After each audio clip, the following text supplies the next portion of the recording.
시청자 여러분 안녕하십니까? 11월 28일 월요일 굿모닝 YTN 1부 시작합니다. 네, 먼저 오늘의 주요 뉴스부터 전해드립니다. 화물연대 파업이 오늘로 닷새째를 맞았습니다. 이번 주부터 파업에 따른 피해가 본격적으로 드러날 것으로 보이는데 오늘 정부와 화물연대가 파업 이후 처음으로 만나 교섭에 나설 예정입니다.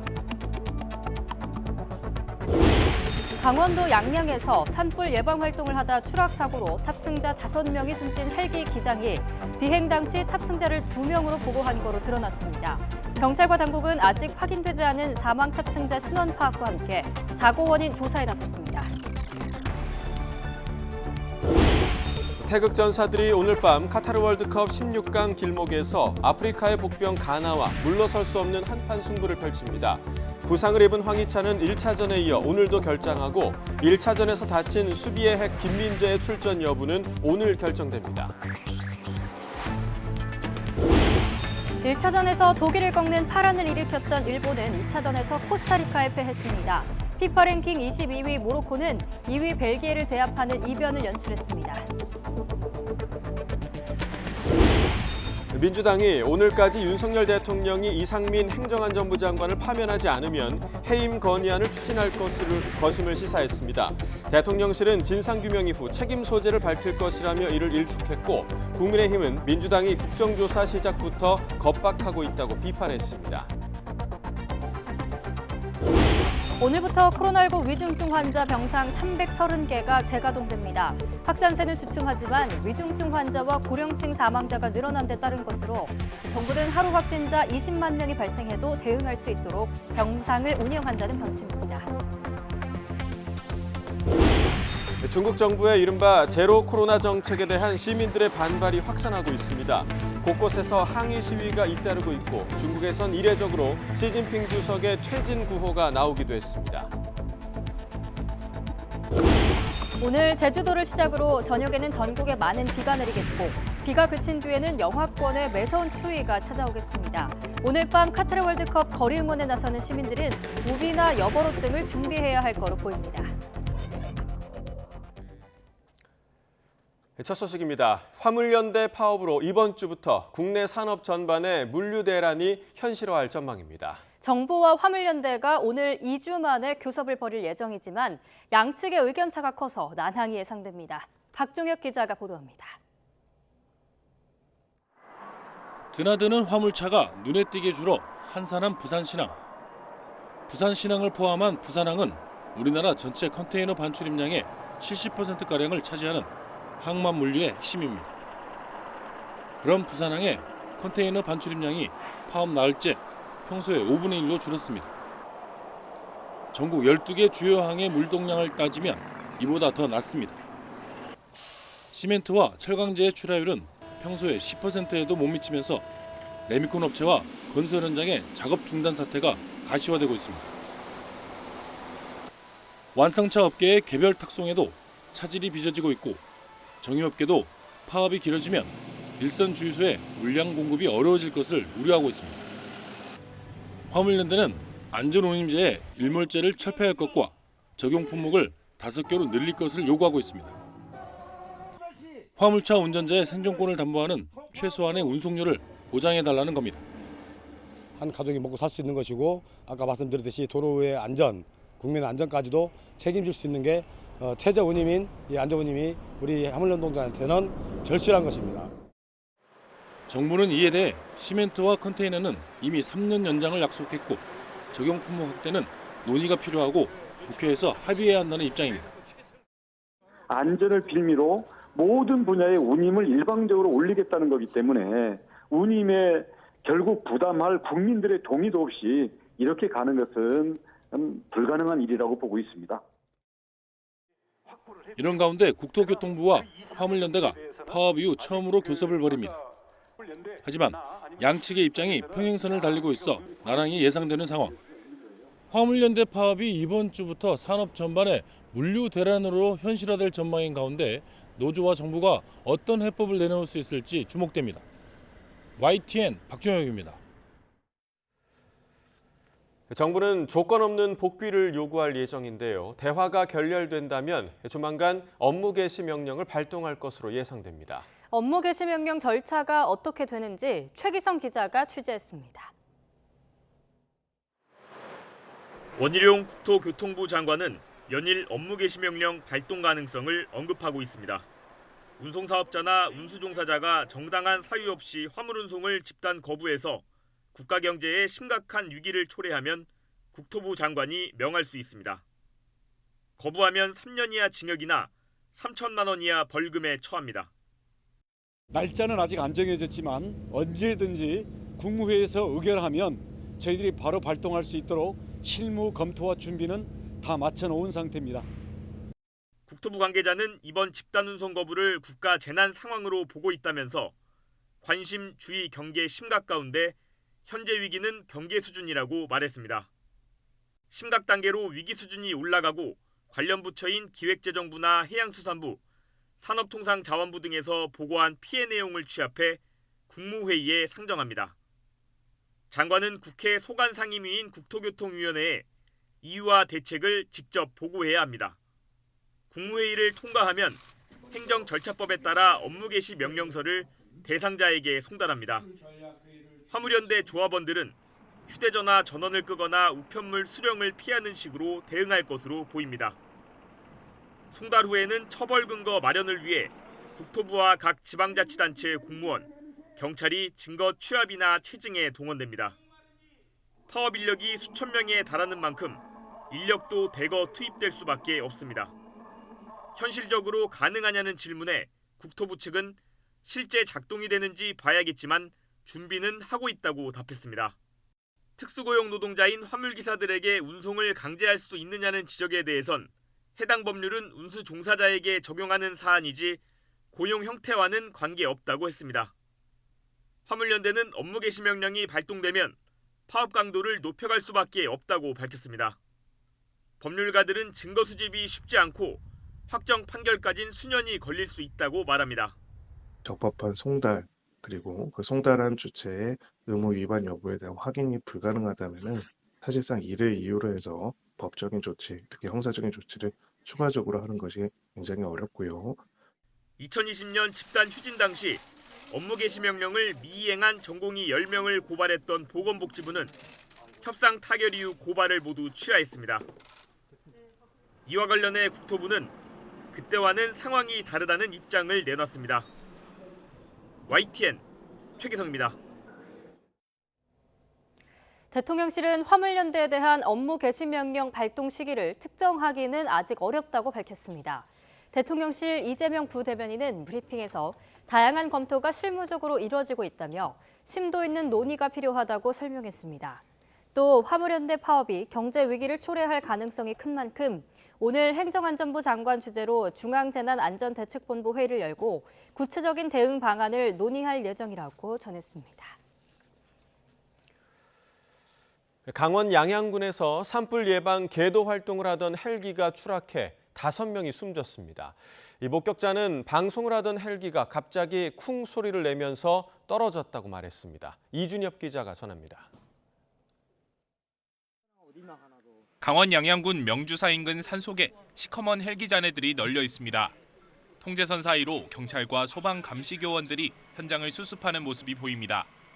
강원 속초시와 고성 양양군이 산불 진화용으로 공동으로 빌려 사용하던 18인승 중형 헬기가 추락한 현장입니다. 앞서 속초에서 산불 취약지 예방 활동을 위해 이륙한 헬기는 계도 방송을 하다가 갑자기 사고를 당했습니다. 헬기가 산불 방송을 한 것 같더라고요. 그러면 조금 제가 돌아서는과 동시에 퍽 하는 소리가 들리더라고요. 그러면 시커먼 연기가 바로 그 주위에서 올라오더라고요. CCTV에는 이륙 전 헬기에 5명이 탑승하는 모습이 포착됐습니다. 탑승자는 기장 71살 이모 씨와 부기장이자 정비사 54살 김모 씨, 그리고 20대 남성 1명과 여성 2명입니다. 소방당국은 산에 옮겨붙은 불은 빠르게 진화했지만 배터리 폭발 우려와 현장 보존 필요성 때문에 유해를 확보하는 데에는 시간이 걸렸습니다. 최대한 보존을 하면서 작업을 해야 되기 때문에 그리고 또 소사체 훼손을 최대한 막기 위해서 저희들이 정밀하게 작업을 하다 보니까 시간이 좀 소요될 것 같습니다. 산불로 산림 0.01헥타르 정도가 탔습니다. 경찰과 소방당국은 유해를 인근 장례식장으로 운구하고 사고 경위를 파악하고 있습니다. YTN 이준엽입니다. 네, 이번에 강원도 양양에서 추락한 임차 헬기는 제작한 지 47년이 된 노후 기종으로 확인됐습니다. 이 탑승자도 비행 계획과는 달리 3명이 더 탔는데 여성으로 추정되는 2명의 시신은 신원이 파악되지 않고 있습니다. 송세혁 기자가 보도합니다. 지난달 말 안전항공훈련 때 강원도 고성 지역에서 촬영된 사고 헬기 모습입니다. 미국 시코르스키사의 S-58T 기종으로 1975년에 제작된 노후 헬기입니다. 1989년 7월 경북 울릉도에서 영덕으로 비행하다 추락해 13명이 숨진 헬기와 동일 기종입니다. 탑승자도 의문투성입니다. 헬기 기장 71살 이모 씨가 이륙 직전인 오전 8시 50분쯤 양양공항 항공정보실에 보고한 탑승 인원은 2명. 하지만 사고 현장에선 남성 3명과 여성 2명으로 추정되는 시신 5구가 수습됐습니다. 남성 3명은 기장과 정비사들로 추정되지만 여성 2명은 누구인지, 왜 탑승했는지 확인되지 않고 있습니다. 사고 헬기가 이륙한 속초시 계류장 CCTV에도 헬기에 탑승한 것으로 보이는 여성 2명이 포착됐습니다. 보통은 기장님이나 부기장님이 많이 탑승을 하셨거든요. 정비사는 이제 거기서 필요한 내용이나 그런 게 있으면 받고 그렇게 출동하고 그런 걸로 알고 있는데. 경찰은 지문 채취 등을 통해 신원 파악에 나섰지만 시신 훼손 정도가 심해서 신원 확인에 어려움이 예상됩니다. 헬기 사고니까 상태는 그렇게 좋은 상태는 아니고요. 훼손은 좀 있고 그래서 신원 확인은 좀 시간이 걸릴 것 같습니다. 국토교통부 산하 항공철도사고조사위원회는 기체 결함이나 정비 불량 등 여러 가능성을 열어놓고 사고 원인을 조사할 계획입니다. YTN 송세혁입니다.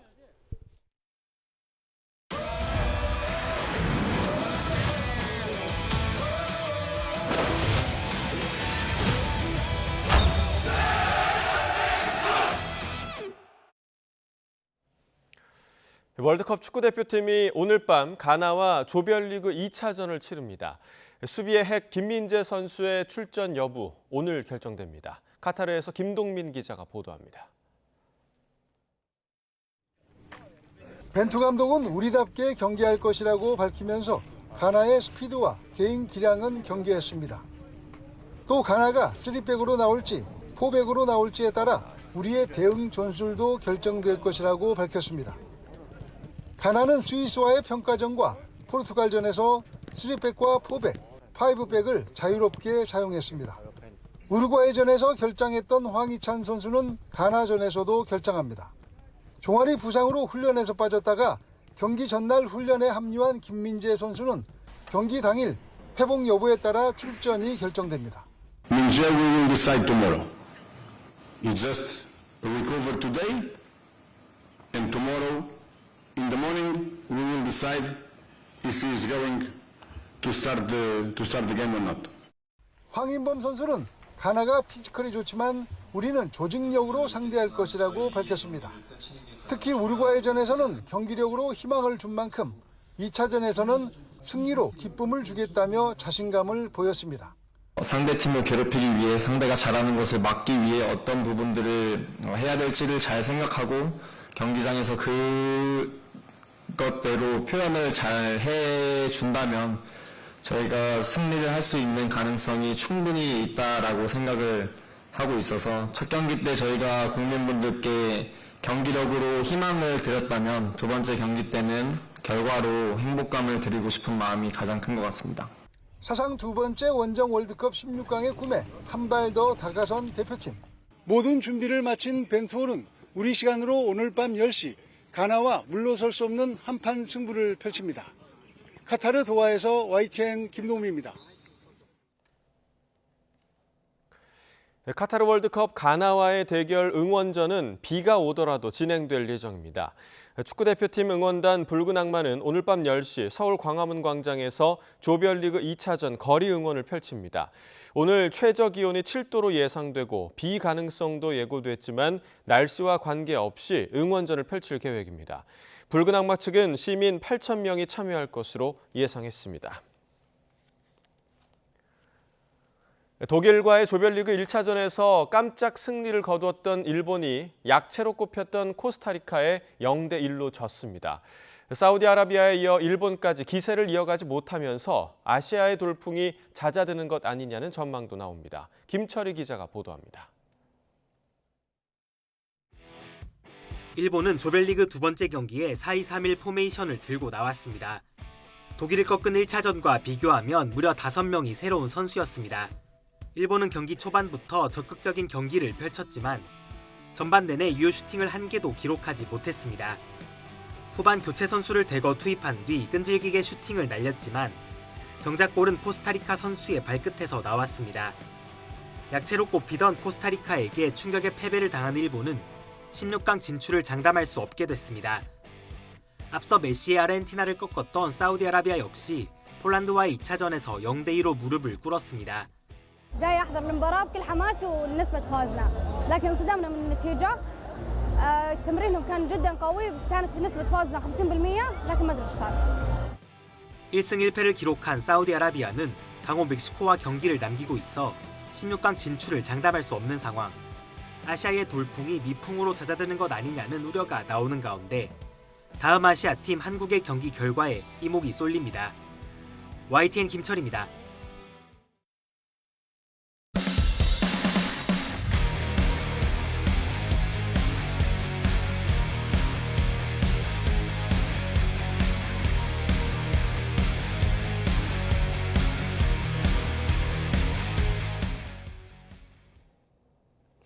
서울의 첫 영하권 추위가 찾아오는 등 올가을 들어 가장 추운 날씨가 기록됐습니다. 오늘과 내일은 가을비치고 많은 비가 쏟아지겠고 이후에는 본격적인 겨울 시작과 함께 영하 10도 안팎의 북극 한파가 찾아올 전망입니다. 정혜윤 기자입니다. 늦가을의 마지막 휴일, 서울은 영하 1.1도의 첫 영하권 추위가 찾아오며 올가을 들어 가장 추운 아침을 기록했습니다. 시민들은 두꺼운 겉옷과 목도리, 장갑으로 무장했습니다. 철원 김하읍 영하 8.7도, 파주 영하 4.9도, 충주 영하 3.3도, 의성 영하 4.8도, 전주 0.5도, 대구 0.4도 등 전국 대부분 올가을 들어 가장 추운 날씨를 보였습니다. 북서쪽에서 찬 공기가 일시적으로 우리나라로 유입되면서 서울을 기준으로 올 가을 들어 첫 영하권의 기온을 기록했고 그 밖에 중부 내륙을 중심으로도 영하 5도 이하로 떨어진 곳이 많아 올 들어 가장 추운 날이 나타났습니다. 추위에 이어 월요일과 화요일에는 이례적인 늦가을 호우가 예상됩니다. 발달한 저기압이 우리나라를 통과하면서 전국에 천둥, 번개를 동반한 강하고 많은 비를 뿌릴 것으로 보이기 때문입니다. 제주 산간에 최고 120mm 이상, 중부지방에도 최고 80mm의 많은 비가 오겠고 특히 중부지방은 천둥, 번개를 동반한 시간당 20에서 30mm의 강한 비가 집중될 것으로 보여 사전 대비가 필요합니다. 11월 하순 1강수량 급값 기록을 할 정도로 많은 양의 비가 내릴 가능성이 있습니다. 호우특보도 발표될 가능성이 있으니 앞으로 발표되는 기상특보 사전에 참고하셔야 될 것 같습니다. 사전 대비로는 배수 시설을 점검을 하시고 낙엽 등을 정비를 하시는 게 좋을 것 같습니다. 이후 수요일과 12월 첫날인 목요일에는 북극 한기가 남하하면서 영하 10도 안팎의 매서운 동장군이 찾아올 것으로 보입니다. 기상청은 겨울 시작부터 전국 곳곳에 한파경보가 내려지고 서해안에는 첫눈이 내릴 가능성이 크다며 철저한 사전 대비를 당부했습니다. YTN 정혜윤입니다. 이태원 참사 국정조사 본격 시작도 하기 전에 삐걱거리고 있습니다. 민주당은 대통령이 오늘까지 이 장관을 파면하지 않으면 해임 건의나 탄핵 소추를 추진하겠다고 밝혔는데요. 이에 내년도 예산안 처리 문제까지 맞물리면서 정상적인 국정조사가 될지 우려됩니다. 김승환 기자가 보도합니다. 부적절한 이태원 참사 대응을 이유로 이상민 장관의 파면을 주장한 더불어민주당. 국정조사의 시작은 이 장관 파면이라며 윤석열 대통령의 결단을 거듭 촉구했습니다. 이 장관을 계속 감싸려는 건 무책임하고 구차해 보일 뿐이라면서 때늦은 결단이라도 보여달라는 겁니다. 파면이 제대로 된 국정조사의 시작입니다. 진상규명 후 조치하겠다는 형식 논리를 앞세워 국민 요구를 외면하지 마십시오. 국민의힘은 민주당을 향해 국정조사를 빌미로 이재명 방탄을 계획하는 거라고 비판했습니다. 결국엔 장외투쟁을 벌이며 정권 퇴진을 외치기 위한 신호탄이라는 겁니다. 그러면서 국정조사나 수사 결과가 나오지도 않았는데 이상민 장관의 책임을 물어 탄핵소추까지 하겠다는 건 정쟁에 불과하다고 지적했습니다. 진상규명과 재발 방지를 위한 수사와 국정조사가 행여라도 일방의 답을 정해놓은 정쟁의 들러리가 되어서는 안 될 것입니다. 앞서 여야는 내년도 예산안을 처리하고 본격적인 국정조사에 나서기로 합의했습니다. 예산안의 법정 처리 시한은 다음 달 2일입니다. 하지만 여야가 워낙 첨예하게 대립하고 있어서 이때까지 예산안이 처리될지는 미지수입니다. 청문회를 비롯한 국정조사의 본조사 일정이 줄줄이 미뤄질 수 있는 겁니다. 특히 윤 대통령이 이상민 장관을 파면할 가능성이 낮은 상황에서 민주당이 실제 해임 건의안 카드를 꺼내들 경우 이태원 참사 국정조사는 파행을 빚을 거란 관측도 나옵니다. YTN 김승환입니다. 이태원 참사를 수사하는 경찰청 특별수사본부가 이번 주 주요 피의자에 대한 신병 처리를 예고했습니다. 특수본은 이번 주 주요 피의자에 대한 구속영장 신청 여부와 규모를 검토하겠다고 밝혔습니다. 이번 주 박희영 서울용산구청장과 서울용산경찰서 전 정복과장이 다시 소환될 예정인데 조사를 마치면 1차 입건자에 대한 2차 조사가 모두 마무리됩니다. 또 불법 증축물을 허가 없이 점용한 혐의를 받는 해밀턴 호텔 대표이사도 조만간 소환해 조사할 방침입니다. 특수본이 최대한 빠른 시점에 김광호 서울경찰청장을 부르겠다고 밝힌 만큼 1차 신병 처리가 끝난 이후 윗선에 대한 수사가 이어질 전망입니다. 아동 성폭행범 조두순이 기존 주택계약이 끝나 새 거처를 마련했다가 건물주의 반발에 부딪혀 뒤늦게 계약을 취소하는 일이 있었습니다. 중대 성범죄자가 출소할 때마다 주거지를 두고 이렇게 주민들의 반발이 잇따르고 있는데요. 현실적인 대책이 무엇일까요? 김태원 기자가 알아봤습니다. 아동 성폭행범 조두순이 최근 월세 계약을 맺었던 다세대 주택. 새로운 세입자가 조두순이라는 걸 뒤늦게 알게 된 건물주가 출입구에 철문을 용접하는 등 강경 대응에 나섰습니다. 결국 조두순 부부는 위약금을 건네받고 이사를 포기했는데 원래 살던 집 계약이 곧 끝나지만 아직 갈 곳을 마련하지 못하고 있습니다. 성범죄자의 거주지를 둘러싼 진통은 이번이 처음이 아닙니다. 지난달 미성년자 11명을 성폭행한 김근식이 출소해 갱생시설에 입소할 거란 소식이 알려지자 지자체가 직접 도로를 폐쇄하겠다며 반발했고 만기 출소한 연쇄 성폭행범 박병화의 거주지 앞에서도 퇴거를 요구하는 지역 주민들의 집회가 매일같이 이어지고 있습니다. 고위험 연쇄 성범죄자도 범죄자 수용제도를 도입하고 주거지를 제한할 수 있는 법안 개정을 촉구하는 바이다. 이에 대해 법무부는 중대 성범죄자라고 해도 출소 뒤 거주지는 본인이 선택할 권리가 있는 만큼 따로 강제할 방법이 없다는 입장입니다. 때문에 1:1 보호관찰관을 배치하고 거주지 주변에 CCTV와 방범초소를 둬서 관리하고 있다고 설명합니다. 또 재범 위험이 있다는 것만으로 살 곳을 제한하는 건 한 차례 처벌을 받은 성범죄자에게 이중 처벌을 가하는 거란 비판도 있습니다. 형기를 다 마친 사람은 책임을 다한 것인데 그 위험성이 어떤지는 모르겠으나 위험성이 있다는 판단만으로 제한하는 것은 아까 말씀 기본권 침해 우려가 분명히 있고 이런 가운데 성충동 치료의 중요성도 점점 부각되고 있습니다. 다시 범죄를 저지를 가능성이 낮다고 믿고 안심할 정도로 치료가 이루어지면 성범죄자의 거주지를 둘러싼 지역사회의 불안감도 어느 정도 누그러질 거란 겁니다. 이미 아동 성범죄자는 재범 위험성을 평가해 2년 단위로 치료 감호를 계속 선고할 수 있는 법 개정안이 국무회의를 통과했습니다.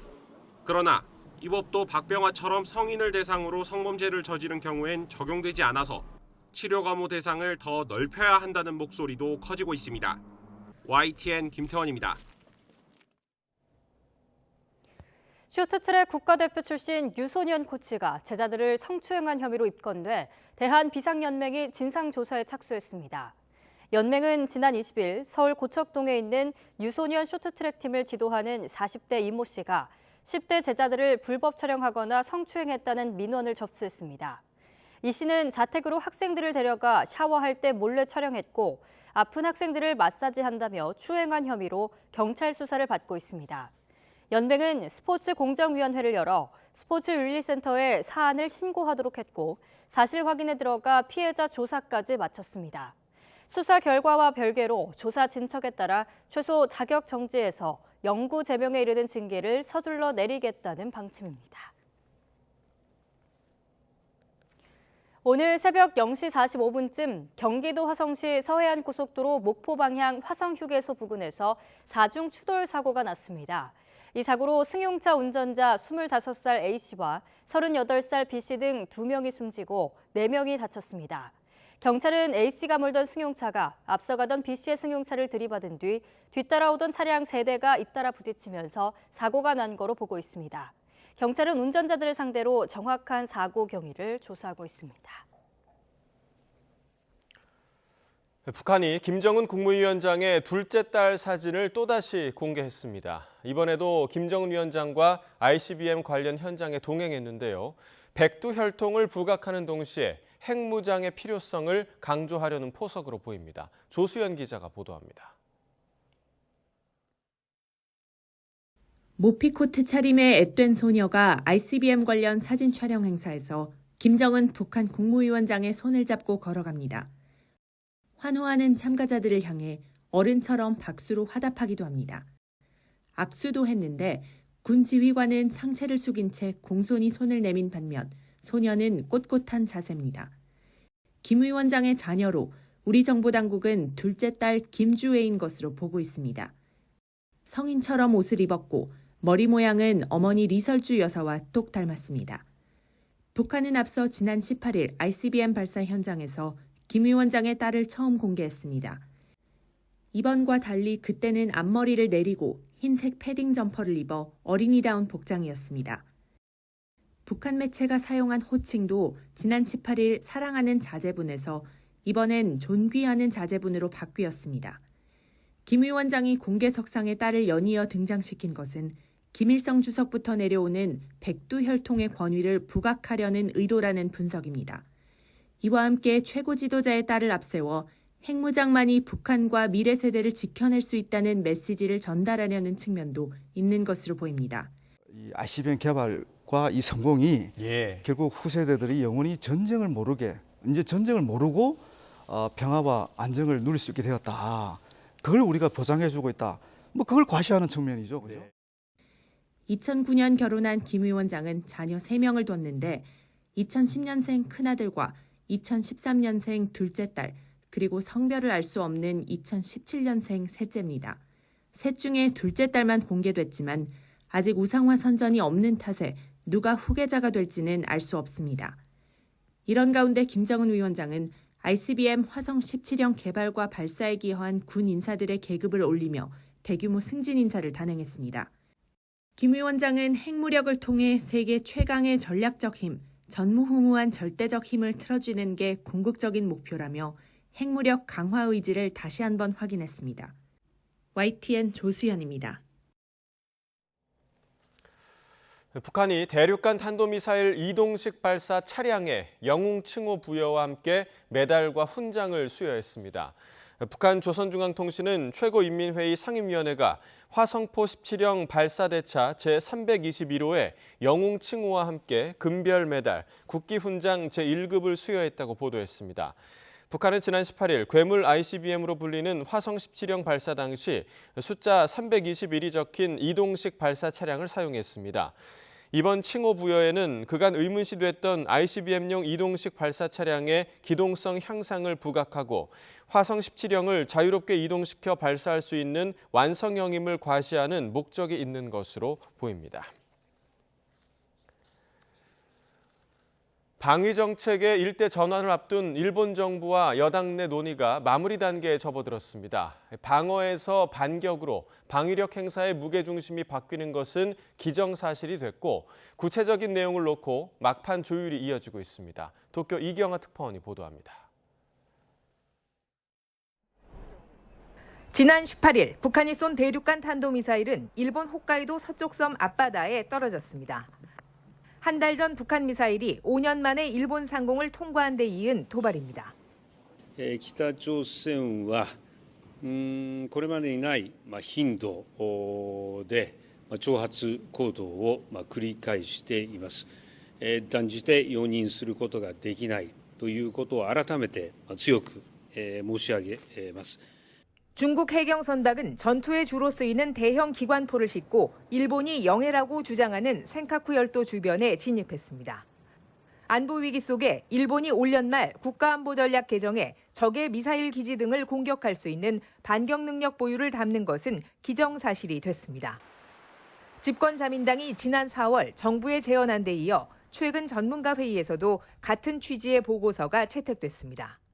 反撃能力については保有する必要があると考えております。どういう反撃能力を持てば日本を国民生活をそしてまた国民の生命財産を守れるか。 다만 연립여당인 공명당은 반격 능력 행사 시점을 적의 공격을 받은 뒤 최소한의 범위에서 해야 한다고 밝히고 있습니다. 하지만 자민당은 보다 적극적인 해석을 통해 적의 공격 조짐이 있을 때 반격 능력을 행사할 수 있다며 이견을 보이고 있습니다. 5년 안에 국내 총생산 GDP의 2%까지 방위비를 2배로 늘리는 재원은 세금을 올려 마련하는 쪽으로 기울고 있습니다. 방위력 강화에는 찬성해도 지금의 경제난 속에 세금을 더 내는 데는 부정적인 국민 여론이 문제입니다. 基本的には借金を重ねるのではなくて税に求めるということになると国民の皆さんに負担を求めるとすればやはり国民の理解を得ることが重要でありますから。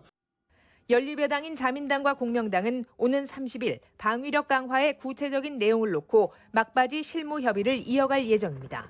도쿄에서 YTN 이경아입니다. 올해 종합부동산세를 내는 1세대 1주택자 중 절반 이상은 연소득이 5천만 원 이하인 것으로 나타났습니다. 기획재정부는 소득 5천만 원 이하 저소득층이 1세대 1주택자 종부세 과세 대상의 절반이 넘는 52.2%로 나타났다고 밝혔습니다. 최저임금 수준인 소득 2천만 원 이하 납세자도 31.8%였습니다. 소득 5천만 원 이하 1주택 납세자 12만 명은 1인당 평균 77만 8천 원, 소득 2천만 원 이하 1주택 납세자 7만 3천 명은 1인당 평균 74만 8천 원의 종부세를 부담했습니다. 기준금리가 빠른 속도로 오르면서 주택담보대출 최고금리가 8%대를 조만간 돌파할 것으로 보입니다. 대출을 받으려는 사람도 또 기존 대출을 유지해야 하는 사람도 고통스러울 수밖에 없는데요. 금리 인상기 대처법을 강희경 기자가 보도해드립니다. 기준금리가 또 올라 3.25%를 기록했습니다. 지난 1년 3개월 동안 2.75%포인트나 껑충 뛰었습니다. 가계대출 잔액과 변동금리 대출 비중을 고려할 때 대출금리가 딱 기준금리만큼만 뛰어도 전체 대출자의 이자는 3조 3천억 원 늘어납니다. 1년 3개월간 불어난 가계 이자만 36조 원을 넘어서는 셈입니다. 실제 대출금리는 무서운 속도로 오르고 있습니다. 현재 4대 시중은행의 주택담보대출 변동금리는 연 5.31에서 7.17% 수준으로 최고금리가 7%를 돌파한 지 오래입니다. 기준금리가 더 오르면 조만간 주택담보대출금리 8%대 시대도 머지않은 겁니다. 대출자들에게는 매 순간이 선택의 기로입니다. 올해 수치와 이제 작년 10개월 수치를 저희도 비교했을 때도 약 2배 이상 문의가 굉장히 많이 급증을 하고 있습니다. 고신용자분들도 마찬가지로 금리에 대한 이제 금리가 올라가면서 이자 부담이 가중된 상황이다 보니까 본인이 보유하고 있는 대출보다 더 저렴한 대출이 있는지에 대한 우선 신규 대출자라면 금리 인상기인 만큼 고정금리가 변동금리보다 비교적 유리합니다. 은행에 따라 고정금리가 더 높은 경우도 있지만 금리 변동 위험을 최소화할 수 있기 때문입니다. 다만 대출을 빠르게 상환할 계획이라면 더 낮은 변동금리가 좋은 선택지일 수 있습니다. 또 변동금리에는 금리 상승폭을 제한하는 금리 상한 특약을 넣을 수도 있습니다. 잔존 기간이 3년 이상 남은 변동금리 대출을 쓰고 계신 분들께 이제 적용이 되는 건데요. 변동금리를 쓰시면서 금리가 이제 상한을 고정을 함으로써 부담을 줄일 수 있는 거라. 기존 대출자라면 금리가 더 낮은 상품으로 갈아타는 걸 검토해 볼 수 있습니다. 이 경우 중도 상환 수수료가 발생하는지 대출 한도가 줄어들지 않는지는 반드시 확인해 봐야 할 부분입니다. 적어도 내년 상반기까지는 금리 인상이 이어질 거란 전망이 나오는 만큼 이자를 조금이라도 줄이기 위한 대출자들의 고심이 깊어질 것으로 보입니다. YTN 강희경입니다. 서울의 한 자치구에서 유럽식 꽃길을 조성하고 땅 주인 허락도 없이 새 공연장을 짓는데 막대한 예산을 쏟아부었습니다. 예산 100억 원을 들인 상권 활성화 사업의 일환인데요. 예산을 부풀려 책정하거나 기본적인 검토 없이 집행한 사례들이 드러났습니다. 김철희 기자입니다. 서울 동작구 이수역 앞. 거리 곳곳에 꽃이 담긴 화분이 놓여 있습니다. 꽃장식을 설치해 상권 활성화를 유도한다는 유럽식 꽃길 조성 사업이 한창입니다. 사당동 곳곳에는 이런 꽃 장식이 놓여져 있습니다. 인건비 5천만 원 정도를 포함해 모두 1억 원 넘는 돈이 투입됐습니다. 꽃길 조성 사업은 서울 동작구에서 5년간 100억 원을 투입해 추진하고 있는 상권 르네상스 사업 가운데 하나입니다. 막대한 사업비에 비해 효과가 작다는 불만이 많은 상황이지만 정작 사업을 담당하는 동작구청은 사업비가 얼마나 무슨 기준으로 책정됐는지도 모르고 있었습니다. 너무 구체적이어서 이거는 사업단에 여쭤보셔야 될 것 같아요. 저희는 1년 통째로 예산해줘요. 이렇게 관리 감독이 느슨해진 동안 르네상스 사업 곳곳에서 문제가 잇따르고 있습니다. 8천만 원을 투입한 문화공연장 신축 사업도 골칫거리입니다. 구청 등은 처음 이곳에 신축 공연장을 짓기로 하고 예산을 편성했습니다. 하지만 이후 토지 소유주에게 사용 허가를 받지 못하면서 계획은 흐지부지 됐습니다. 사용할 수 있는 땅인지 확인도 없이 예산을 편성한 구청 측은 용역업체에 선급금 3,800만 원까지 냈습니다. 집행하지 못한 예산은 정확히 언제 돌려받을 수 있을지 알 수 없습니다. YTN 취재가 시작된 뒤 동작구청은 뒤늦게 르네상스 사업 중 예산이 과도하게 책정된 부분이 있는 것 같다면서 계획을 다시 수립하고 있다고 해명했습니다. 이런 방만한 사업에 책임을 묻고 이후 필요한 대안을 마련해야 한다는 지적이 나옵니다. 지난 사업에서 30억이 날라갔잖아요. 어떻게 보면 날라간 겁니다. 날라간 거에 있어서 모든 사람들이 다 떠난 사람들이니까 책임지려고 하는 사람이 없는 거예요.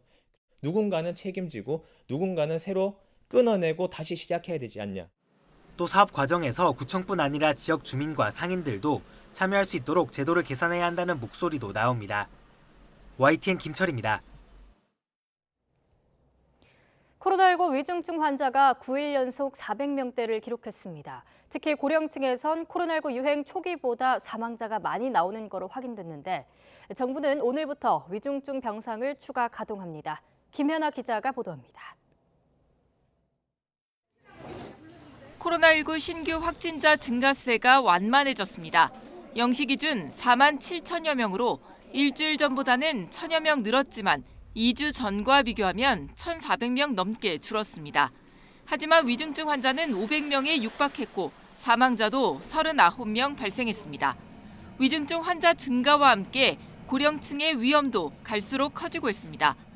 방역당국이 내놓은 코로나19 변이 유행기에 따른 중증 화율과 치명률 자료를 보면 현재 우세종인 BA.5 변이 유행 이후 코로나19 중증 화율과 치명률은 20분의 1 이상 줄었지만 80세 이상에선 되려 사망자가 2.5배나 늘었습니다. 고령층 위중증 관리가 겨울철 재유행 관리의 핵심인 것이 확인된 셈입니다. 정부는 일단 상급 종합병원과 대형 종합병원을 중심으로 위중증 환자 병상 330개를 추가 가동해 인명피해 증가에 대비하고 있습니다. 또 60세 이상과 감염 취약계층을 중심으로 동절기 추가 백신 접종을 거듭 강조하고 있는데 이제부터 3, 4차 백신은 사전 예약을 중단하고 다음 달 17일부터는 접종도 중단합니다. 동절기 추가 백신 접종이 2가 백신 접종으로 일어나면 N차 접종이 사라지고 백신 접종은 기초 접종과 2가 백신 추가 접종으로 단순해집니다. 이렇게 되면 백신 피로도가 줄고 면역력은 기존 백신보다 2배 이상 좋아져서 재유행 대응 효과도 더 커질 것으로 기대됩니다. YTN 김연아입니다. 중국의 제로 코로나 정책으로 인한 봉쇄에 질린 주민들의 항의 시위가 중국에서 잇따르고 있습니다. 상하이에서 열린 시위에서는 시진핑 물러나라라는 구호까지 등장했습니다. 김진호 기자가 취재했습니다. 엄격한 통제 사회인 중국에서 정부의 제로 코로나 정책에 반발하는 시위가 잇따르고 있습니다. 도화선이 된 것은 신장 우루무치에서 발생한 화재. 지난 24일 밤 우루무치의 한 고층 아파트에서 불이 나 주민 10명이 유독가스에 질식해 숨지고 9명이 다치는 사고가 발생했습니다. 불은 2시간여 만에 진화됐지만 코로나19 방역 봉쇄로 진화와 주민 대피가 지연됐다는 주장이 제기되면서 시위가 격화됐습니다. 우루무치에서는 다음 날인 25일 분노한 주민 수백 명이 봉쇄 해제를 요구하는 시위를 벌였습니다. 26일에는 상하이 우루무치 중루에서 화재 희생자를 기리고 중국 당국의 조치를 규탄하는 밤샘 집회가 열렸습니다. 분노한 시위대는 시진핑 퇴진을 외치기까지 했습니다.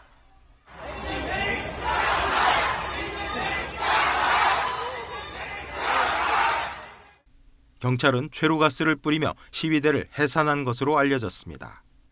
수도 베이징 차오양구 일부 아파트에서는 주민들이 아파트 단지 봉쇄에 항의하는 시위를 벌였습니다. 주민들은 경찰까지 출동했지만 물러서지 않았고 영하의 추운 날씨에도 봉쇄 해제를 요구하는 구호를 외치며 집단 행동을 벌였습니다. 광저우와 정저우, 티벳 등에서도 봉쇄에 질린 주민들의 성난 시위가 잇따라 벌어지고 있습니다. 중국 당국이 소셜미디어를 통제하고 있지만 본물 터지듯 쏟아져 나오는 불만을 막기에는 역부족으로 보입니다. YTN 김진호입니다. 타이완 지방선거에서 집권 민주진보당이 참패한 건 여러 민생 이슈에 묻혀 여당이 앞세운 반중 안보 카드가 통하지 않았기 때문이라는 분석이 나왔습니다. 홍콩 명보는 민진당의 참패는 타이완 유권자들의 집권당 견제 심리뿐 아니라 집권당이 내세운 반중 안보 카드가 실패했기 때문이라고 분석했습니다. 이 신문은 특히 코로나 방역 문제와 지난 8월 중국 미사일이 타이완 영토를 가로지른 사실을 은폐한 점 등을 꼽으며 전통적으로 민진당을 지지해온 젊은 유권자들까지 등을 돌린 걸 패배의 주 원인으로 풀이했습니다. 오늘과 내일 전국에 이례적으로 많은 가을비가 내리겠습니다. 현재 서해상에서 비구름이 다가오고 있는데요. 앞으로 한두 시간 이내에 서울 등 수도권에 비가 시작되겠고 오전에는 서쪽 지방을 중심으로 비가 내리겠습니다. 오후부터는 전국으로 비가 확대되겠고요. 내일 새벽까지 이어질 것으로 보입니다. 그 사이 제주 산간 많은 곳은 120mm 이상, 그 밖에 제주도와 중부, 남해안과 지리산 부근에는 최고 80mm의 비가 예상되면서 11월 하순 기준으로 가장 많은 비가 내릴 가능성이 있습니다. 특히 오늘 오후부터 시간당 20에서 30mm의 매우 강한 비가 쏟아지면서 호우특보가 내려지는 곳도 있겠습니다. 미리 배수시설을 점검해 주시고 미끄럼 사고가 발생하지 않도록 각별히 주의해 주시기 바랍니다. 오늘 아침은 구름이 이불 역할을 해주면서 기온이 크게 떨어지지 못했습니다. 현재 서울 기온 9.2도, 대구는 5.7도로 어제보다 2도에서 많게는 10도가량 높게 출발하고 있습니다. 한낮으로 서울 기온 16도, 대전과 대구 20도, 광주는 22도까지 오르면서 어제보다 3에서 6도가량 높아 큰 추위는 없겠습니다. 하지만 비가 그친 뒤 수요일부터는 영하권의 매서운 추위가 찾아오겠는데요. 서울 아침 기온이 수요일 영하 8도, 목요일은 영하 9도까지 떨어지면서 한파 경보가 내려지겠고요. 서해안과 제주도에는 첫눈 가능성도 있습니다. 날씨였습니다. 화물연대 파업이 오늘로 닷새째를 맞았습니다. 이번 주부터 파업에 따른 피해가 본격적으로 드러날 것으로 보이는데 오늘 정부와 화물연대가 파업 이후 처음으로 만나 교섭에 나설 예정입니다. 강원도 양양에서 산불 예방 활동을 하다 추락 사고로 탑승자 5명이 숨진 헬기 기장이 비행 당시 탑승자를 2명으로 보고한 거로 드러났습니다. 경찰과 당국은 아직 확인되지 않은 사망 탑승자 신원 파악과 함께 사고 원인 조사에 나섰습니다.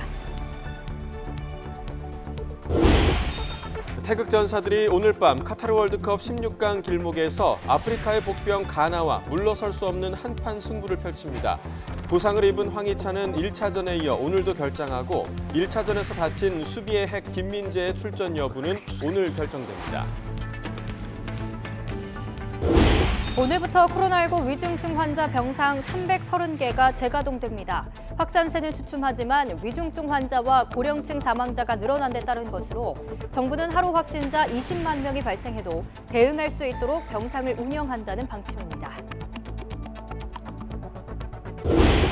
중국 정부의 이른바 제로 코로나 정책에 대한 시민들의 반발이 확산하고 있습니다. 곳곳에서 항의 시위가 잇따르고 있고 중국에선 이례적으로 시진핑 주석의 퇴진 구호가 나오기도 했습니다. 오늘 제주도를 시작으로 저녁에는 전국에 많은 비가 내리겠고 비가 그친 뒤에는 영하권에 매서운 추위가 찾아오겠습니다. 오늘 밤 카타르 월드컵 거리 응원에 나서는 시민들은 우비나 여벌옷 등을 준비하면 좋겠습니다. 화물연대 파업이 닷새째를 맞고 있는 가운데 화물연대와 국토교통부가 오늘 오후 2시 정부 세종청사에서 첫 교섭을 합니다.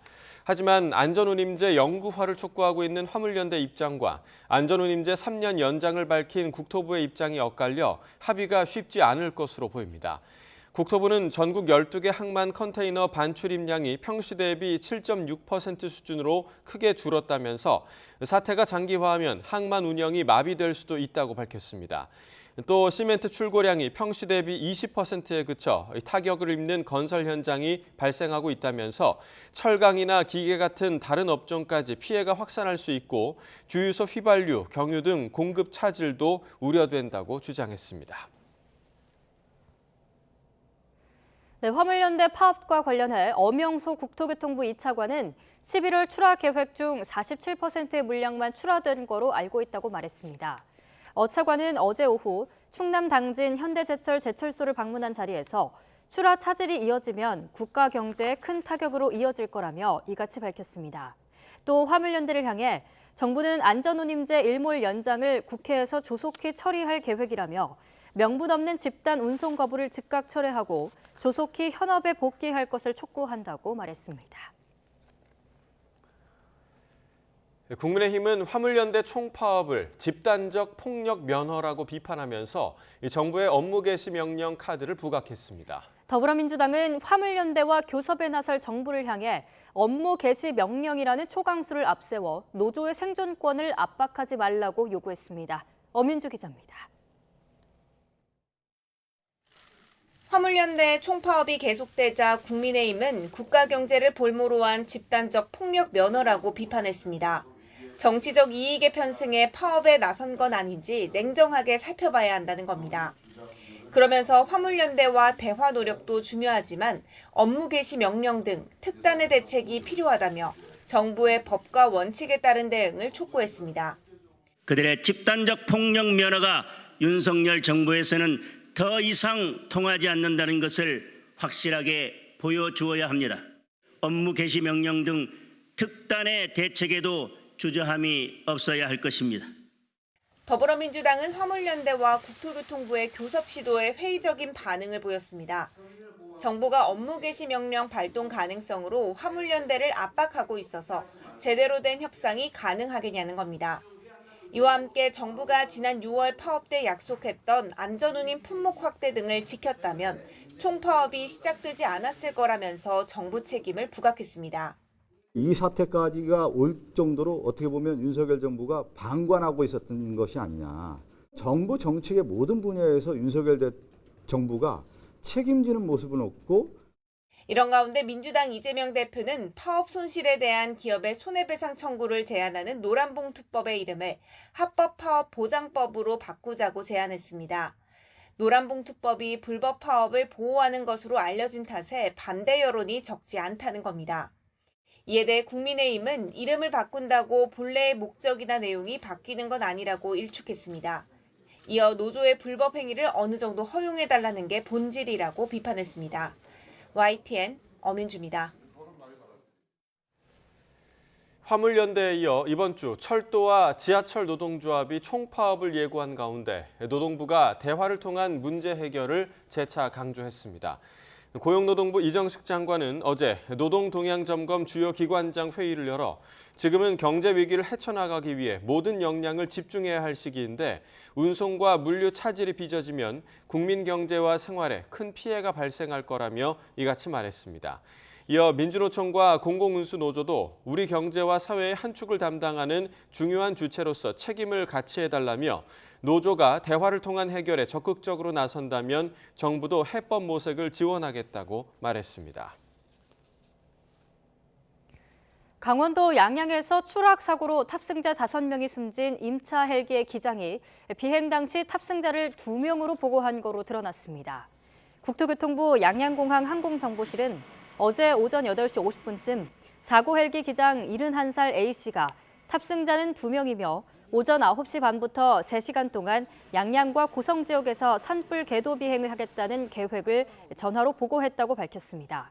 비행 계획서에는 탑승 인원이 2명으로 표시되면서 속초시와 소방당국 등은 모두 2명이 사고를 당했다고 추정했지만 현장에서는 5명의 시신이 발견됐습니다. 경찰은 숨진 탑승자들의 신원을 파악하는 한편 보고와 달리 더 많은 인원이 탑승한 이유를 조사하고 있습니다.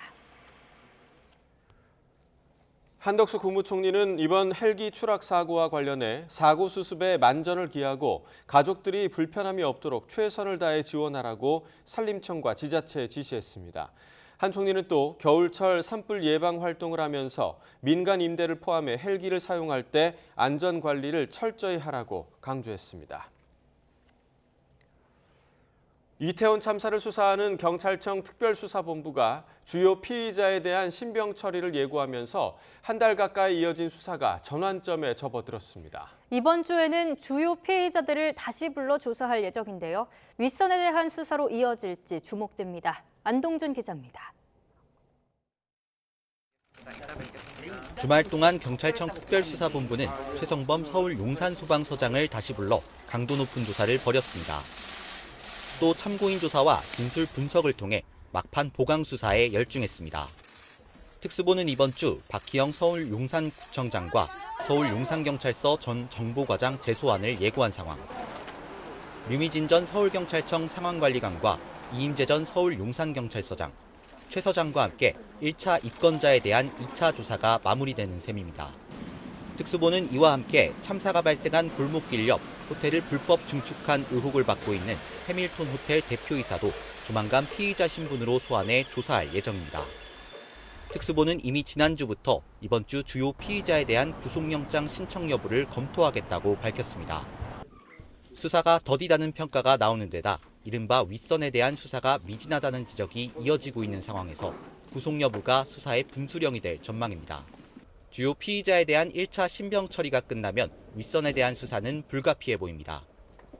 이미 특수본은 최대한 빠른 시점에 김광호 서울경찰청장을 부르겠다고 예고한 데다 소방노조의 고발로 이미 입건된 이상민 행안부 장관에 대해서도 필요한 수사는 모두 진행하겠다는 뜻을 밝혔기 때문입니다.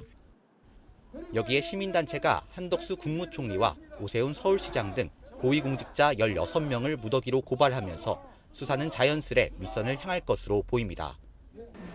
앞서 특수본은 지난 25일 소방당국의 정점인 소방청을 압수수색하고 소방청장 직무대리까지 수사 대상에 포함하면서 수사의 폭을 윗선으로 넓히고 있습니다.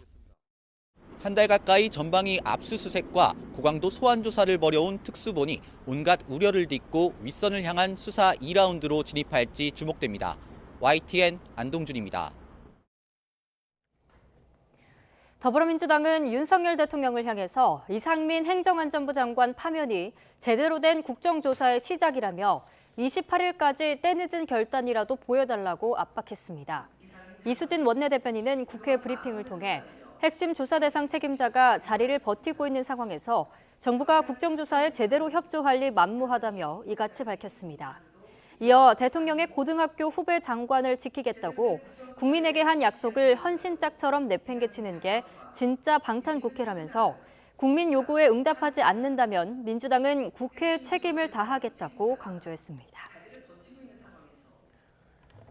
국민의힘은 민주당의 이 장관 파면 요구에 대해 국정조사 시작부터 이상민 장관의 탄핵 소추까지 들먹이며 겁박하고 있다고 비판했습니다. 장동혁 원내대변인은 논평을 통해 민주당이 제사를 지내기도 전에 제밥부터 먹어치우려는 꼴이라며 이같이 밝혔습니다. 그러면서 탄핵 소추는 공무원이 공무집행에 있어서 헌법이나 법률을 위배할 때 할 수 있는 것이라며 수사 결과도 나오지 않은 상황에서 국정조사를 해보기도 전에 탄핵 소추부터 들먹이는 저희가 도대체 무엇이냐고 반문했습니다. 대통령실은 더불어민주당의 이 같은 이상민 행안부 장관의 파면 요구를 거듭 일축했습니다. 대통령실 핵심 관계자는 브리핑에서 이상민 장관 거취에 대해선 앞서 밝혔던 대로 명백한 진상 규명 이후 책임 소재를 밝히고 책임의 범위에 맞춰 조치할 거라고 말했습니다. 또 국정조사가 진행된다면 대통령실도 진상이 명확하게 규명되고 특히 유가족들에게 한 점 의혹이 없도록 최선을 다해 임하겠다고 언급했습니다.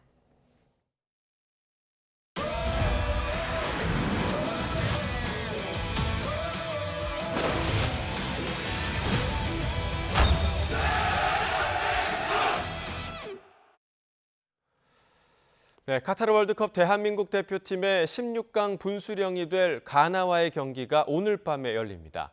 이른바 월드컵 2차전 징크스도 깨고 또 8년 전 브라질 월드컵을 앞두고 가나에 당한 0대4 패배를 되갚아줄 절호의 기회를 맞았는데요. 가나의 모든 것, YTN 디지털 콘텐츠 스포츠텔링을 통해 확인하시죠. 박광열 기자입니다.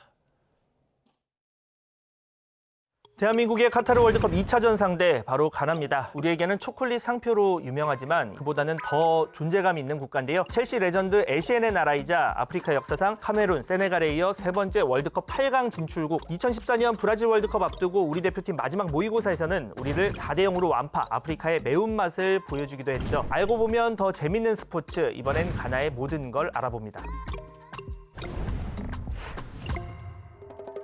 서아프리카 기니만 주변에 위치한 가나, 동쪽으로는 토고, 서쪽으로 코트디부아르, 북쪽으로는 부르키나파소와 마주하고 있는데요. 면적 약 23만 8천 제곱킬로미터로 한반도보다 조금 더 큰 수준, 인구 역시 약 3,170만 명으로 대한민국 5분의 3 정도인 작다고 볼 수 없는 나라입니다. 사하라 이남 아프리카에서 남아프리카 공화국과 라이베리아 제외하면 가장 먼저 독립 쟁취한 가나, 민족, 종교 간 갈등 심각한 아프리카에서 상대적으로 안정된 국가이기도 한데요. 국내 총생산 GDP 약 775억 달러로 세계 67위, 사하라 이남 아프리카에서는 나이지리아, 남아공, 에티오피아, 케냐에 이어서 5위. 카카오 같은 농산물, 금, 보크사이트, 망간 같은 광물부터 석유와 천연가스까지 미래가 기대되는 나라 중 하나이기도 합니다. 여기에 긍정적이고 활달한 특유의 문화로도 유명한데요. 2020년 우리나라뿐 아니라 전 세계 강타한 관짝 댄스, 그 주인공이 바로 가나.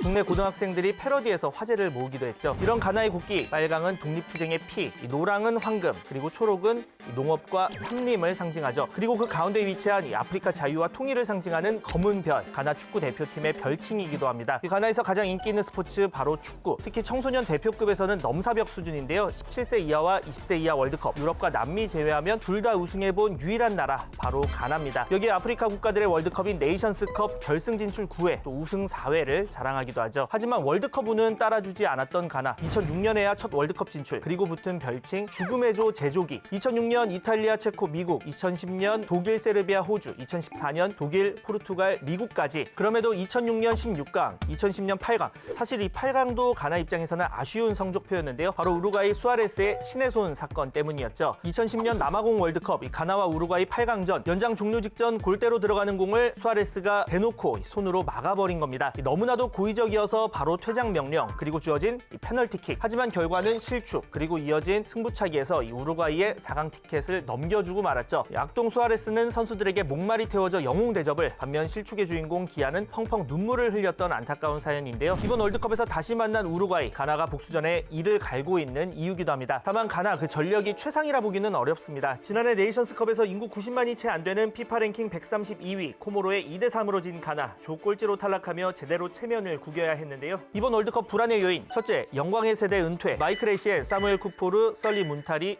스티븐 아피아, 아사모아 기안까지 이름만 대면 알 법한 선수들 모두 과거의 이야기가 됐습니다. 지금 가나에서 월드컵 경험 있는 선수는 1989년생 또 91년생 안드레 아이유, 조던 아이유 형제뿐. 가나의 좋은 날 기억이 점점 흐릿해지는 상황인데요. 심지어 A매치 50경기 이상 출장한 선수도 이들 둘뿐입니다. 둘째, 양날의 검이 될 수 있는 이중국적 선수들의 대거 합류. 1차전 포르투갈과의 경기 보면 최전방 공격수 이냐키 윌리엄스, 또 교체로 들어온 이 오른쪽 미드필더 타리크 램프티, 왼쪽 수비수 이 무하마드 살리수까지 모두 대회 직전 고심 끝에 가나 대표팀에 합류한 선수들. A매치 경험도 모두 5경기 미만, 호흡 문제 지적되는 이유고요. 셋째, 골키퍼진에 들여진 부상 악령. 이번 대회 가나 명단에 포함된 골키퍼 3명, A매치 경험을 더해도 20경기도 채 되지 않습니다. 넘버 1, 넘버 2 골키퍼가 모두 부상으로 빠졌기 때문인데요. 수문장의 경험 부족, 전체 수비진, 나아가 팀을 흔들 수 있는 요인 중 하나입니다. 물론 방심은 금물이겠죠. 특히 우리의 월드컵 징크스 중 하나, 바로 2차전 승리 기록이 제로라는 거. 예선 2차전에서 유독 부진했다는 점인데요. 1954년 터키 0대7, 1990년 스페인 1대3, 1998년 네덜란드 0대5,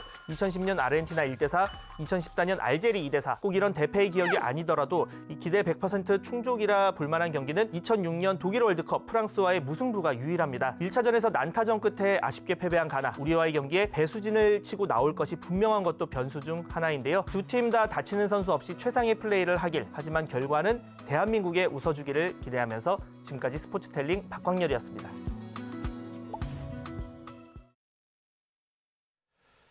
네, 이미 알려졌듯이 가나 대표팀을 이끄는 아도 감독, 손흥민이 10대 시절 독일 함부르크에서 코치를 맡았던 인연이 있는데요. 항상 손흥민을 응원하지만 오늘만은 예외라고 말했습니다. 김상익 기자가 보도합니다.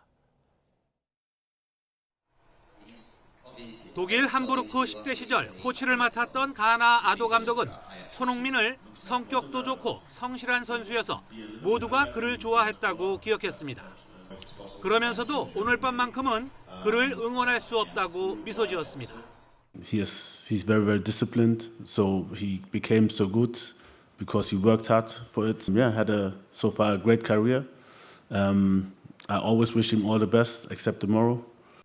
귀화 선수들을 합류시키면서 전력을 극대화한 가나는 1차전에서 비록 포르투갈에 패했지만 2골을 넣는 만만치 않은 화력을 선보였습니다.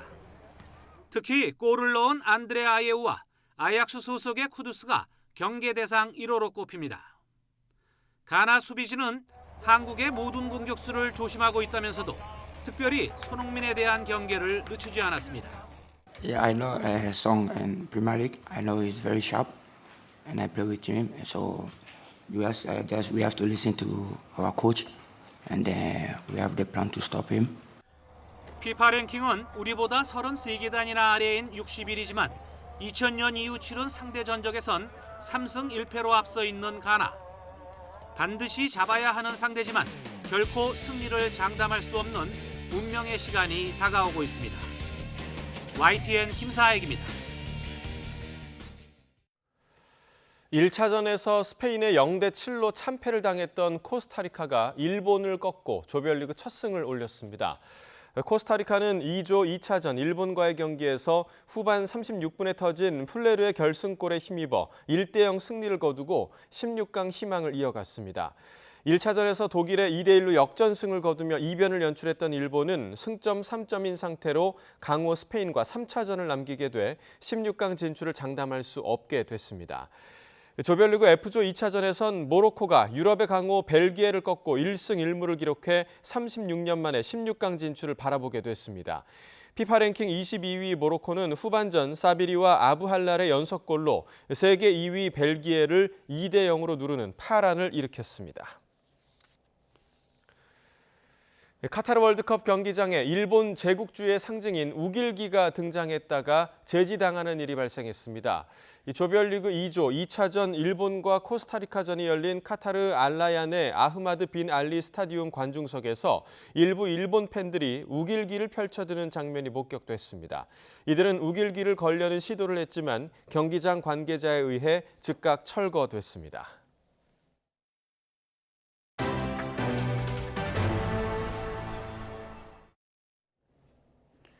구속기간 만료로 풀려난 대장동 일당, 연일 이재명 민주당 대표를 겨냥한 법정 폭로를 이어가면서 검찰 수사 역시 힘을 받고 있는데요. 반면 각자의 범죄 혐의에 대해서는 책임을 떠넘기거나 기억이 나지 않는다는 태도로 고수하고 있습니다. 검찰은 일단 이 대표와 함께 정치적 공동체 관계라는 정진상 실장의 구속 기간을 다음 달 11일까지 연장했습니다. 나혜인 기자입니다. 남욱 변호사는 구치소에서 풀려난 뒤 대장동 개발 사업 의사결정권이 당시 성남시장이던 이재명 민주당 대표에게 있었다고 여러 차례 증언했습니다. 남 변호사를 직접 신문한 유동규 전 본부장 측도 대장동 사업은 당시 성남시 윗선의 문제였다는 점을 부각했습니다. 특히 남 변호사가 사업 초기부터 정진상 당시 성남시 정책실장 쪽에 지분을 주는 조건으로 인허가 협상을 시도했다는 증언을 끌어내며 유 전 본부장은 주범이 될 수 없다고 강조했습니다. 대장동 일당은 정 실장 구속영장에 적시된 천화동인 1호 지분 약속 혐의에도 한 목소리를 냈습니다. 유 전 본부장 측이 이 대표 쪽 지분에 이 대표 본인의 몫도 포함되느냐고 묻자 남 변호사가 그렇게 이해한다고 호응한 게 대표적입니다. 남 변호사는 이 대표가 경기지사에 이어 대선까지 염두에 뒀고 대장동 지분을 노후 자금으로도 생각했다는 말을 유 전 본부장에게서 들었다고 했습니다. 반면 이들은 각자의 혐의에 대해선 책임을 떠넘기거나 기억이 나지 않는다며 선을 긋고 있습니다. 유 전 본부장은 지난해 김만배 씨에게서 받았다는 뇌물 5억 원 가운데 수표 4억 원이 사실 남 변호사에게 줄 돈이었다고 주장하고 있습니다. 하지만 남 변호사는 기억이 나지 않는다며 2014년 말부터 자신은 대장동 사업에서 배제됐다고 주장했다가 유 전 본부장과 설전을 벌이기도 했습니다. 남 변호사 역시 자신이 유 전 본부장의 측근 정민용 변호사에게 줬다는 뇌물 35억 원은 다시마 비료사업 투자금일 뿐이라고 주장합니다. 이재명 대표가 대통령이 되면 대북 지원 사업으로 추천할 수 있다고 유 전 본부장이 권유했다며 뇌물 혐의로 구속된 이화영 전 경기도 평화부지사를 언급하기도 했습니다. 검찰은 법정에서 드러나는 새로운 주장들을 주시하며 공소장 변경 가능성을 검토하고 있습니다. 일단 정진상 실장 구속 기간을 다음 달 11일까지 연장했고 기소를 준비하며 이 대표의 관여 여부를 계속 추궁한다는 계획입니다. 이번 주 법정에선 김만배 씨 측도 남 변호사를 증인 신문할 예정이라 또 어떤 내용이 튀어나올지 주목됩니다. YTN 나힌입니다. 이른바 청담동 술자리 의혹을 제기한 유튜브 채널 더 탐사 소속 직원들이 한동훈 법무부 장관의 거주지 문 앞까지 무단 침입해 경찰 수사를 받게 됐습니다. 서울 수서경찰서는 더 탐사 소속 유튜버 5명이 주거 침입과 보복 범죄를 저질렀다며 한동훈 법무부 장관이 낸 고발장을 접수했습니다. 이들은 어제 낮 1시 반쯤 서울 도곡동 아파트 공동현관을 거쳐 한 장관의 집 문 앞까지 침입하고 이를 유튜브에 생중계한 혐의 등을 받고 있습니다. 올해 종합부동산세를 내는 1세대 1주택자 가운데 절반 이상은 연소득이 5천만 원 이하인 거로 나타났습니다. 기획재정부는 소득 5천만 원 이하 계층이 1세대 1주택자 종부세 과세 대상의 절반이 넘는 52.2%로 나타났다고 밝혔는데요. 최저임금 수준인 소득 2천만 원 이하 납세자도 31.8%였습니다.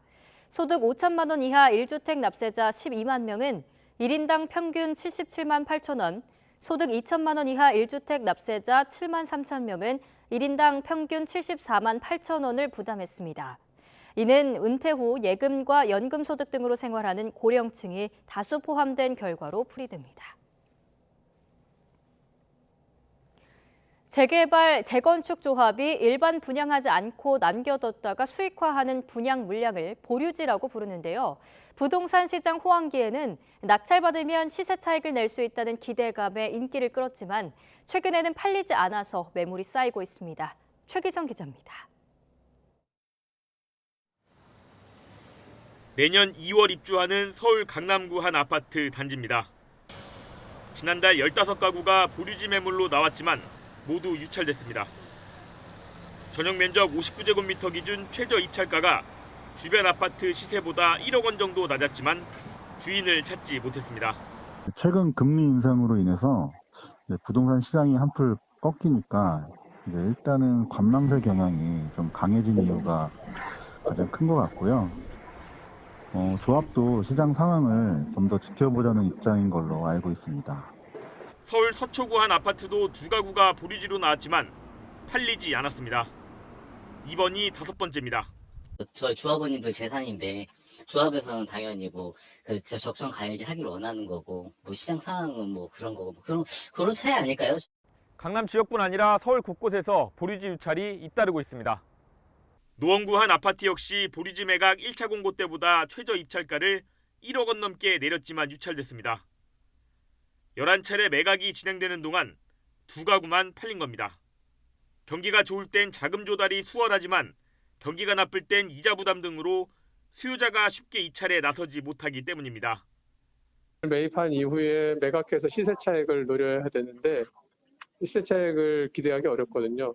이제 자금 조달을 비용이 많이 높아졌지 않습니까? 그러니까 사실상 매각 차익이 생겨도 그 이자 부담이 커졌기 때문에 메리트가 좀 낮아질 수밖에 없는 상황이죠. 집값 하락 국면에서 보류지 선호도는 더 낮아질 수밖에 없다고 전문가들은 예측합니다. 부동산 침체기에는 보류지 유찰 가능성이 높습니다. 매각 가능성을 높이기 위해 최저 입찰 가격을 낮추지 않는다면 급매물이나 경매보다 가격 이점이 떨어지고 한 번의 목돈을 마련해야 하는 보류지 청약에 수요가 급감할 수밖에 없다고 보여집니다. 서울 아파트 매매 수급 지수가 10년여 만에 최저치를 기록한 만큼 당분간 매수세 회복을 기대하긴 어려워 보입니다. YTN 최기성입니다. 고금리 현상이 계속되면서 금융당국이 다음 달부터 매월 예금금리와 대출금리의 차이인 예대금리차 공시를 통해 금융소비자 보호를 강화하기로 했습니다. 금융감독원은 기준금리가 연 3.25%로 인상된 지난 24일 예대금리차 비교 공시 신설과 대출금리 공시 개선을 담은 은행업 감독 업무 실행세칙 개정안 시행에 나섰습니다. 이에 따라 은행별 평균 대출과 가계대출 기준 등 예대금리차가 다음 달부터 은행연합회 홈페이지를 통해 매월 공시됩니다. 정부가 대한석탄공사 산하 마지막 광업소 3곳을 2025년까지 차례로 조기 폐광하는 방안을 추진하고 있습니다. 기반 산업인 탄광이 문을 닫으면 지역 경제에 큰 피해가 예상되는 만큼 대체 산업 육성이 시급하지만 아직 갈 길이 멀어 보입니다. 송세혁 기자가 취재했습니다. 석탄공사 산하 광업소 폐광 예정 시기는 전남 화순이 내년, 태백 장성 2024년, 삼척 도계가 2025년입니다. 석탄 생산비가 원가보다 높다 보니 갈수록 적자가 눈덩이처럼 불어나고 있기 때문입니다. 노사정 협의체는 지난 3월 폐광 계획에 합의했고 최근엔 폐광 관련 예산안이 국회 상임위를 통과했습니다. 예정대로 광업소 3곳이 문을 닫으면 국내에는 민간이 운영하는 삼척 경동광업소 단 한 곳만 남게 됩니다. 산업화의 1등 공신으로 한때 300곳이 넘었던 탄광이 사실상 역사의 뒤안길로 사라지게 되는 겁니다. 폐광이 가시화하면서 탄광 지역 주민들은 지역 소멸이 가속화되는 것은 아닐까 노심초사하고 있습니다. 장성광업소가 폐광을 하게 되면은 우리 지역의 경제적 비율이 차지하고 있는 게 약 25% 정도 되는데 상권이 붕괴되고 급격한 인구 유출로 인해서 지역이 피폐화되면서 지역의 공동화 현상이 우려됩니다. 실제로 강원도가 연구 용역으로 분석한 결과 탄광 3곳이 문을 닫으면 3천여 명이 일터를 잃고 경제적 피해 규모는 10조 원이 넘는 것으로 나타났습니다. 지자체들은 탄광을 대신할 신소재와 신재생에너지 산업 등 대체 산업 찾기에 나섰지만 열악한 교통망과 부족한 예산 등이 걸림돌입니다. 정부 관련 부처와 어떤 지역의 성장 가능성을 둔 다양한 사업에 대해서 협의 중에 있습니다. 아무래도 지역적으로 굉장히 한계성을 많이 갖고 있는 지역인 만큼 정부의 정책적인 배려가 반드시 필요하다고 봅니다. 정부 주도로 석탄 산업의 구조조정이 본격화한 지 30여 년. 폐광 지역 회생을 위해 폐광 지역 개발 지원 특별법과 강원랜드를 만들었지만 여전히 침체의 악순환을 벗어나지 못한 폐광 지역들이 또다시 큰 위기를 맞고 있습니다. YTN 송세혁입니다. 최근 빈 살만 왕세자의 방한으로 사우디아라비아에 대한 관심이 높아지고 있죠. 사우디의 수도 리야드에서 축제가 시작되며 관광 사업에서 더 성과를 올릴지 주목됩니다. 김선희 기자가 보도합니다. 화려한 불빛이 사우디아라비아 수도 리야드의 밤하늘을 수놓습니다. 1,300개의 드론이 일제히 날아오르자 마치 불꽃놀이처럼 장엄한 빛을 뿜어냅니다. 사우디아라비아 최초의 전기자동차 출시를 기념하는 이벤트입니다. 방문객들은 인도, 멕시코, 스페인, 모로코 등 여러 나라의 전시회도 함께 감상할 수 있습니다. أول ما دخلنا تحس إنك مكان ثاني أبداً مو في السعودية، كل منطقة أحلى من الثانية، منطقة اليابان مرة حلوة وتفاصيلها حلوة. 사우디 정부가 관광객 유치 목적으로 기획한 축제에는 지난해에만 1,100만 명이 다녀갔습니다. 올해는 코로나가 사실상 막바지에 접어들면서 관광객은 더 늘어날 것으로 예상합니다. المدينة حقيقة شيء فوق الوصف، شيء خيال، شيء إبداع، جميلة. 리야드 시즌의 의상 행사에는 수백 명의 현지인이 영화 캐릭터로 분장하고 거리를 활보했습니다.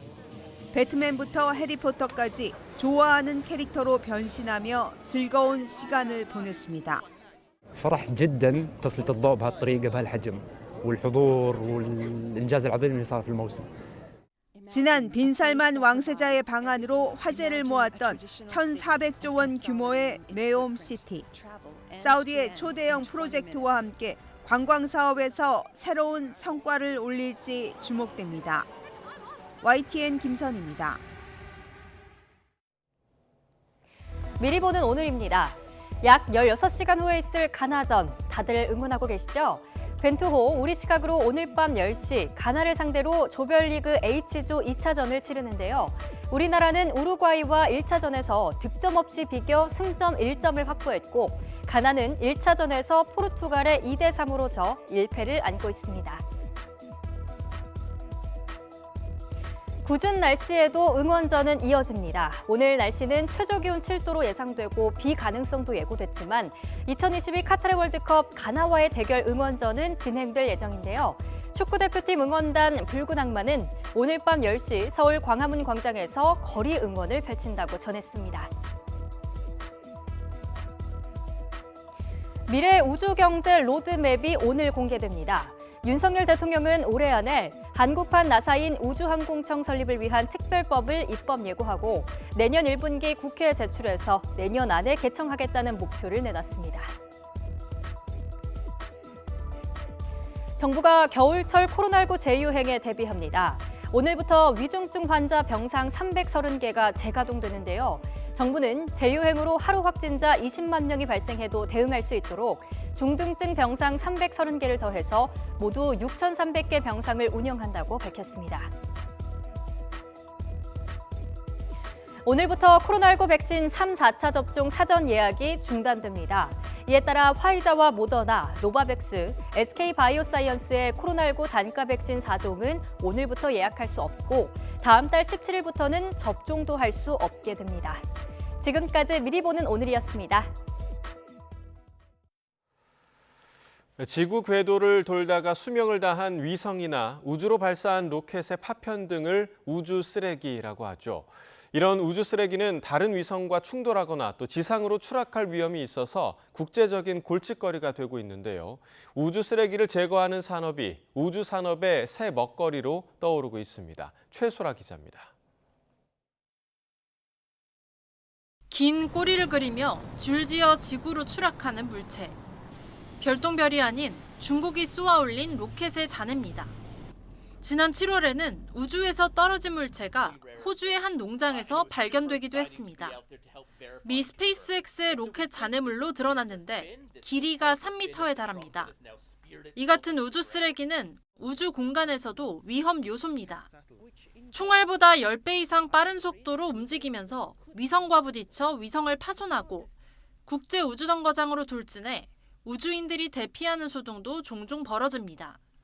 We're not at a huge problem right now, but if we don't do anything in the next decade, couple decades, I think it's going to get a lot worse. Certainly in 50 years, if we don't do something, it's going to be a huge problem.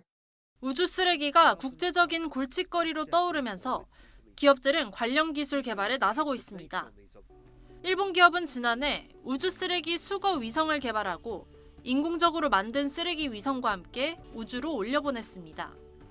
수개월의 비행 끝에 수거 위성은 쓰레기 위성과 결합하는 데까지 성공했습니다. 2026년에는 실제 영국 위성을 지구 궤도에서 제거하겠다는 목표입니다.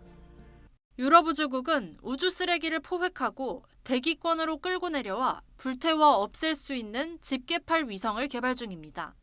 Our systems will be able to remove multiple pieces of space debris. They'll go, grab onto one, pull it down safely out the way, then go back and get the next one. 유럽우주국은 또 우주에서 그물을 발사해 우주 쓰레기를 포획하는 위성도 개발하고 있습니다. 지구 궤도를 도는 우주 쓰레기 가운데 지름이 10cm를 넘는 건 36,000여 개. 각국의 우주 진출이 늘면서 더 늘어날 것으로 보이는 가운데 우주 쓰레기 제거 산업 규모는 2030년쯤 우리 돈 18조 원대로 성장할 것으로 전망됩니다. YTN 사이언스 최소라입니다. 농촌 지역에서 볏짚과 고추대 등 영농부산물 불법 소각을 막은 결과 초미세먼지가 크게 줄어든 것으로 확인됐습니다. 환경부 소속 국립환경과학원은 지난 6월 전북 지역 농가와 함께 영농부산물 불법 소각 근절에 나선 결과 미세먼지 농도는 1년 전보다 37% 감소했고 초미세먼지 농도도 41% 줄었다고 밝혔습니다. 또 초미세먼지 좋음 일수는 7일에서 16일로 늘었고 나쁨 일수는 없었습니다. 한 주의 시작인 오늘 전국에 추위를 부르는 비가 내리겠습니다. 조금 전부터 서울 등 수도권과 제주도에는 비가 내리기 시작을 했는데요. 오후에는 비가 전국으로 확대하겠고 내일 새벽까지 전국에 강하고 또 많은 비가 내리겠습니다. 특히 오늘 오후부터 시간당 20에서 30mm의 국지성 호우가 쏟아지면서 호우특보가 내려질 가능성이 큽니다. 미리 배수시설을 점검해 주시고 미끄럼 사고가 발생하지 않도록 각별히 주의해 주시기 바랍니다. 오늘과 내일 가을빛이고 제법 많은 양의 비가 내리겠습니다. 제주 산간 많은 곳은 120mm 이상, 그 밖에 제주도와 중서부, 남해안과 지리산 부근에는 최고 80mm의 비가 예상되며 11월 하순 기준으로 가장 많은 비가 내릴 가능성이 있습니다. 또한 강원 산간과 제주도는 오후부터 초속 20m 이상의 강풍도 동반되겠습니다. 시설물 관리와 안전사고에 각별히 유의해 주시기 바랍니다. 오늘 아침은 구름이 이불 역할을 해주면서 기온이 크게 떨어지지 않았습니다. 현재 서울 기온은 9.2도, 대구 5.7도 등 어제보다 2도에서 많게는 10도가량 높습니다. 한낮에도 서울 16도, 대전과 대구 20도, 광주 22도까지 오르면서 어제보다 3에서 6도가량 높아 큰 추위는 없겠습니다. 하지만 비가 그친 뒤 수요일부터 다시 영하권의 매서운 추위가 찾아오겠습니다. 수요일 서울 아침 기온이 영하 8도, 목요일에는 영하 9도까지 떨어지며 한파 경보가 내려질 것으로 보이고요. 수요일과 목요일 사이 제주도와 서해안에는 첫눈 가능성이 있습니다. 이번 주 초반에는 이례적으로 많은 비에 주 중반부터는 강추에 대한 각별한 주의가 필요합니다. 특히 급격한 기온 변화에 면역력이 떨어지기 쉬우니까요. 미리 보온용품과 두꺼운 외투 준비를 해주시고 체온 조절에 각별히 신경 써주시기 바랍니다. 지금까지 YTN 홍나실입니다. 네, 이상으로 굿모닝 YTN 1부를 마칩니다. 잠시 후 2부가 이어집니다. 시청해주신 여러분 고맙습니다.